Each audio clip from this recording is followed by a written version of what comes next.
The 18-year-old prisoner stood in front of the Navy SEALs commander, who looked at him with disgust and said, "What happens next will break you." What this commander forced the young gay man to do over the next 6 months was so repugnant that it sparked a military investigation that reached the Pentagon itself. You're about to discover how one teenage prisoner became the center of a scandal that exposed deep problems in military detention facilities, how his courage to speak out changed policies forever, and why what happened at that naval base in 2008 still impacts military justice today. This young man entered that prison scared and alone, but what the commander forced him to endure and how he survived will show you the true meaning of resilience and the power of standing up for what's right. Jake Morrison was only 18 years old when he was arrested for minor drug possession in San Diego in early 2008. This young man had struggled with his identity throughout his teenage years, finally coming out as gay to his family at 17, which resulted in his parents kicking him out of their home. Jake ended up homeless on the streets of San Diego, falling in with the wrong crowd and making mistakes that led to his arrest. Because of complications with his case and overcrowding in civilian facilities, Jake was temporarily transferred to a military detention facility on a naval base that had a contract to house certain types of low-level offenders. This 18-year-old had no idea that this transfer would place him in the direct path of Commander Richard Brennan, a Navy SEALs officer who ran the detention unit with an iron fist and deeply personal prejudices. Commander Brennan was a decorated SEALs veteran in his mid-40s who had served multiple combat tours and believed in old-school military discipline. This commander made no secret of his conservative views and his disdain for what he called weakness in any form. When Jake Morrison arrived at the detention facility, one of the intake officers mentioned in the young man's file that he had identified as gay during processing. Commander Brennan read that detail and immediately decided that this 18-year-old prisoner would receive special treatment designed to either change him or break him completely. What the commander planned was not official policy, but rather his own twisted version of tough love that crossed every ethical and legal line imaginable. On Jake's first day, Commander Brennan called the young man into his office. The 18-year-old stood nervously as this imposing military officer looked him up and down with open contempt. Commander Brennan told Jake that he didn't care what the civilian world accepted, but in his facility there would be no tolerance for that lifestyle. The commander said that over the next months he would personally ensure that Jake learned what it meant to be a real man, and that the training would be harsh but necessary. This 18-year-old didn't understand what the commander meant at first, but he was about to learn in the most difficult way possible. Commander Brennan assigned Jake to the hardest labor details every single day. While other prisoners rotated through different jobs, this 18-year-old spent 12 hours daily doing back-breaking physical work that was meant to exhaust him completely. The commander forced Jake to dig ditches in the hot California sun, move heavy equipment without proper assistance, clean the entire facility using only a toothbrush for certain areas, and perform endless physical exercises as punishment for the smallest infractions. When Jake collapsed from exhaustion, Commander Brennan would stand over him and say that weakness was exactly what he expected from someone like him, that real men pushed through pain, and that this training would continue until Jake either became stronger or admitted his lifestyle was wrong. But the physical labor was only part of what Commander Brennan forced Jake to endure. The commander also subjected this 18-year-old to constant verbal attacks designed to shame and humiliate him. During daily formations where all prisoners gathered, Commander Brennan would single out Jake and make him the target of degrading comments about his identity. The commander would ask if Jake had learned to be a man yet, would make crude jokes at the young man's expense, and would encourage other prisoners to join in the mockery. This 18-year-old stood there taking the abuse because he had no choice. No way to defend himself, no one to turn to for help in a facility where the commander's word was law. Commander Brennan also isolated Jake from other prisoners as much as possible. The commander claimed it was for the young man's own protection, but the real purpose was to break Jake psychologically by denying him any human connection or support. This 18-year-old spent most of his time alone in his cell when not working, forbidden from participating in recreational activities with other prisoners, denied access to books or other materials that might provide comfort. Commander Brennan told Jake that isolation would give him time to think about his choices and reflect on how he could change to become acceptable. The loneliness was almost worse than the physical exhaustion for this young man who desperately needed someone to talk to, someone who would see him as a human being rather than a problem to be fixed. The commander also forced Jake to attend mandatory counseling sessions with a chaplain who shared Brennan's views. This 18-year-old was required to sit through hours of lectures about how his identity was wrong, sinful, and needed to be corrected through prayer and discipline. The chaplain would quote scripture and tell Jake that God could change him if he truly wanted to be changed, that his current path led only to misery and judgment. These sessions were presented as voluntary religious guidance, but were actually mandatory under Commander Brennan's orders, another form of psychological pressure designed to make Jake reject who he was. The young man sat through these sessions feeling increasingly hopeless, wondering if maybe everyone was right, and there was something fundamentally wrong with him. Jake endured this treatment for 3 months before something inside him shifted. This 18-year-old realized that no matter how hard the work, how harsh the words, how deep the isolation, he couldn't and wouldn't change who he was. Commander Brennan's repugnant tactics were breaking Jake's body but strengthening his resolve. The young man decided that he would rather suffer with integrity than gain relief through denying his truth. This decision gave Jake a core of strength that the commander couldn't touch, no matter what he did. The 18-year-old started standing taller during formations, meeting Commander Brennan's eyes instead of looking down, refusing to show the shame and defeat that the commander wanted to see. Commander Brennan noticed the change and intensified his tactics. The commander added more hours to Jake's work details, increased the verbal attacks, extended the isolation periods, but instead of breaking this 18-year-old, each escalation only proved to Jake that he was stronger than everyone thought. The young man discovered reserves of endurance he didn't know he possessed. Jake learned that he could survive 12-hour days of brutal labor, that words couldn't actually hurt him if he didn't accept them as truth, that isolation gave him time to strengthen his own sense of self rather than doubt it.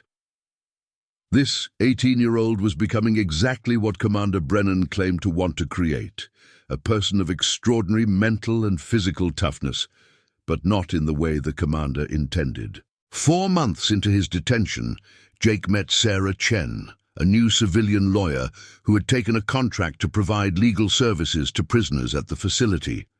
This attorney was conducting routine interviews with detainees when she met Jake and immediately noticed something was wrong. The 18-year-old was physically exhausted, emotionally withdrawn, and clearly suffering from more than just normal detention hardship.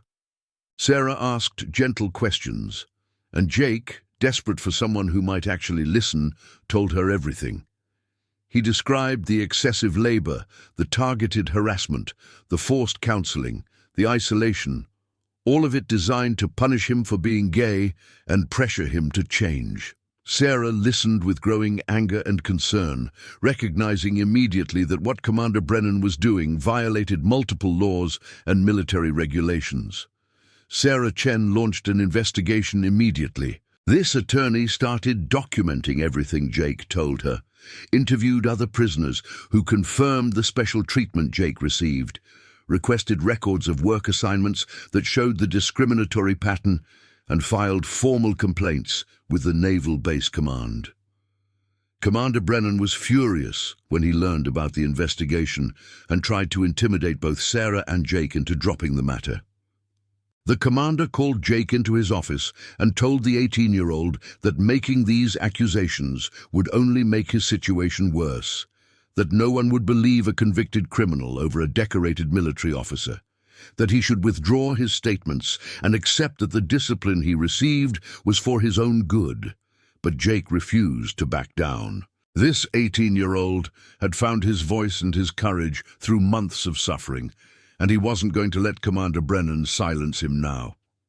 Jake told the commander that what he had done was wrong, that treating someone as less than human because of who they loved was repugnant, and that he would tell his story to anyone who would listen. Commander Brennan threatened Jake with additional punishment, but Sarah Chen had already secured protective orders that prevented the commander from retaliating.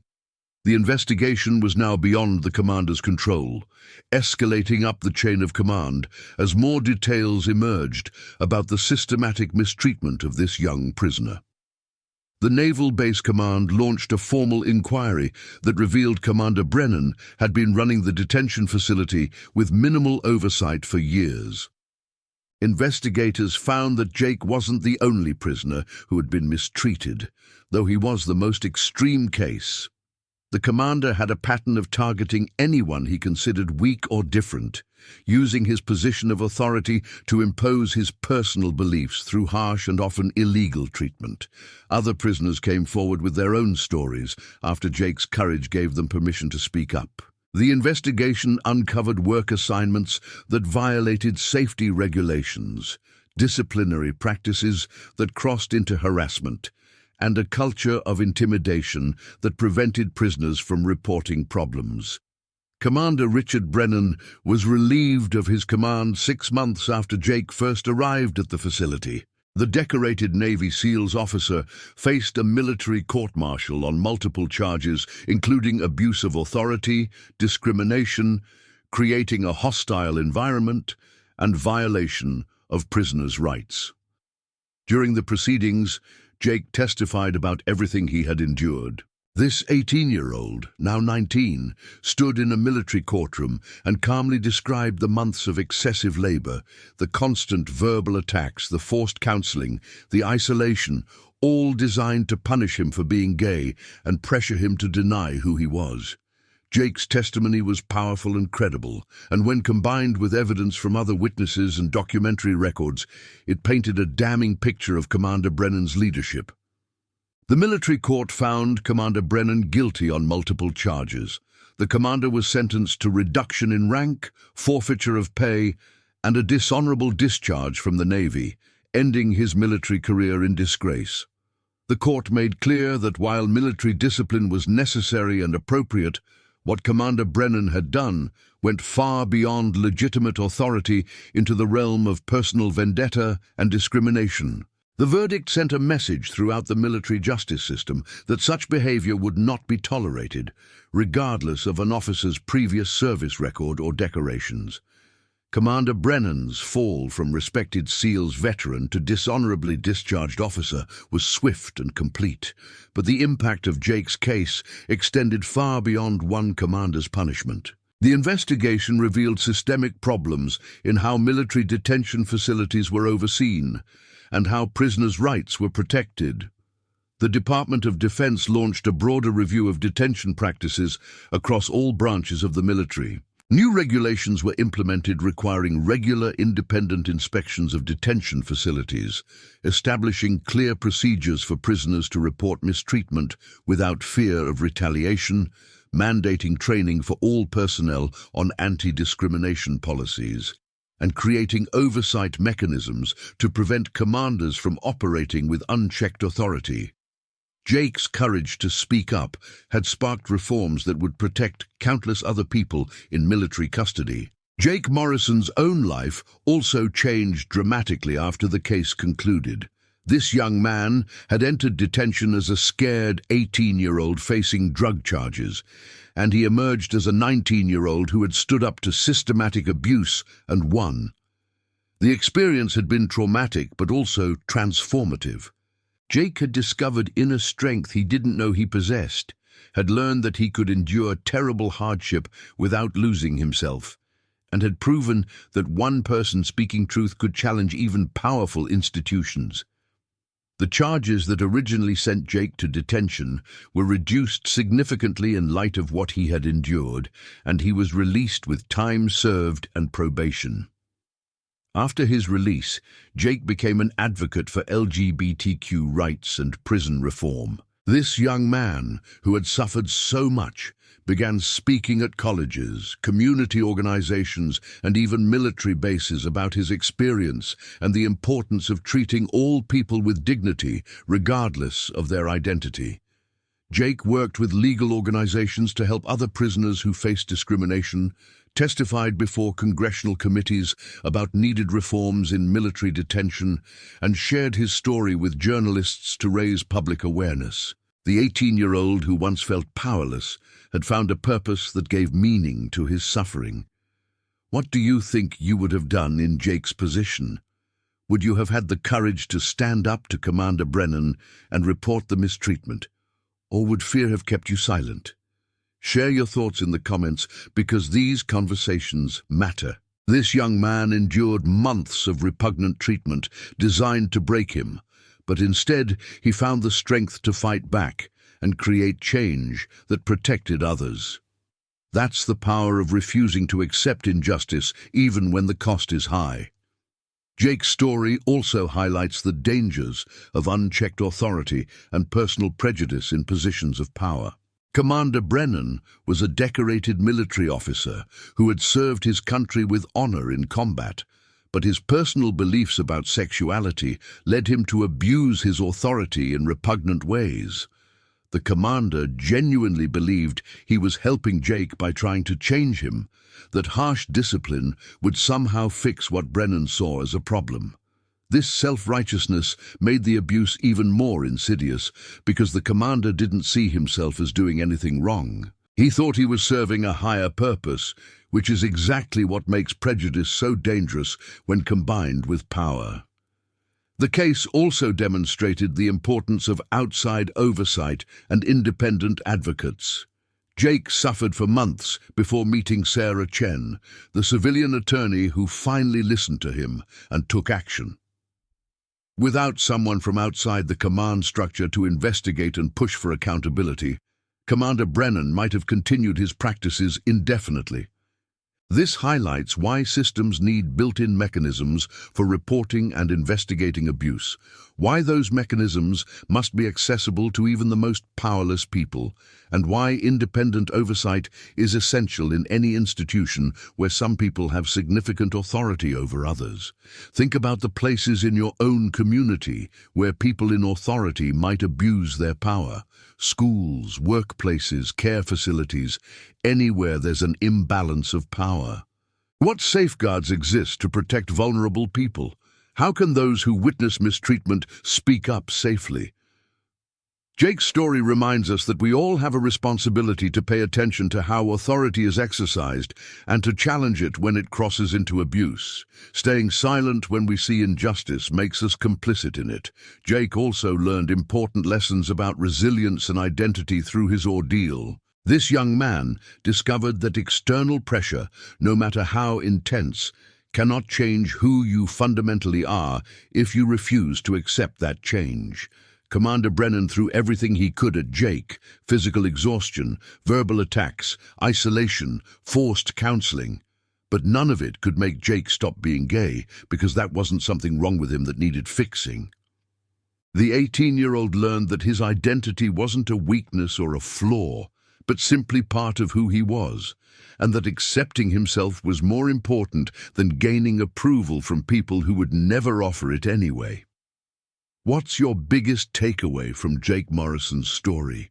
How does it change the way you think about standing up for yourself or others in difficult situations? Leave your answer below, because your perspective adds to the conversation. An 18-year-old prisoner faced systematic mistreatment from a powerful military commander, and instead of being broken by it, he found the courage to fight back and create lasting change. That's the kind of impact one person can have when they refuse to accept injustice. The reforms that came from Jake's case are still in effect today, more than 15 years later. Military detention facilities operate with greater oversight and accountability because this young man had the courage to speak up. Prisoners have better mechanisms to report mistreatment because Jake refused to stay silent. Training on anti-discrimination policies is mandatory because his case exposed how personal prejudice can corrupt professional responsibility. Every person who benefits from these protections owes a debt to an 18-year-old who endured months of repugnant treatment and then chose to tell his truth rather than quietly accept his release and try to forget.